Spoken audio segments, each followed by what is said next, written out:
Buddies మేమైతే శ్రీ పంచముఖి విష్ణు గణపతి ఆలయంకి అయితే వచ్చేసాము.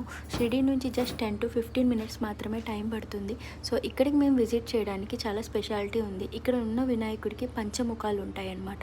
సో ఆ పంచముఖాలకి సెపరేట్ బాడీస్ అయితే ఉంటాయి. సో దానివల్ల ఈ టెంపుల్కి యూనిక్నెస్ వచ్చింది. సో ఇక్కడ ఉన్న జనం ఎందుకు నమ్ముతారు అంటే ఆయనకున్న 5 రకాల ఫేసెస్కి వాళ్ళ జీవితాల్లో వాళ్ళు విజిట్ చేసుకోవడం వల్ల దాని నుంచి అన్ని డైరెక్షన్స్లో నుంచి వాళ్ళకి బ్లెస్సింగ్స్ అయితే అందుతాయి అని నమ్ముతారు. సో మేమైతే విజిట్ చేసాము. మా హస్బెండ్కి గణపతి అంటే చాలా ఇష్టం.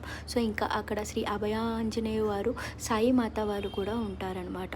సో అక్కడున్న ఇంకొక యూనిక్నెస్ ఏంటి అంటే ఈవినింగ్ టైం వాళ్ళు వెనకాల టెంపుల్ వెనకాల పికాక్స్ అయితే ఉంటాయి. అవి అయితే చాలా నీట్గా ప్లెజెంట్గా ఉంటాయి వాళ్ళు అరిచినప్పుడు. సో మేమైతే విజిట్ చేసాము. సో ఎవరైనా షిరిడి వెళ్ళే వాళ్ళు తప్పకుండా ఈ ప్లేస్ని అయితే విజిట్ చేయండి. సో దట్ అక్కడున్న యాంబియన్స్ ఇంకా క్లైమేట్ అయితే చాలా బాగుంది మేము వెళ్ళే టైంకి.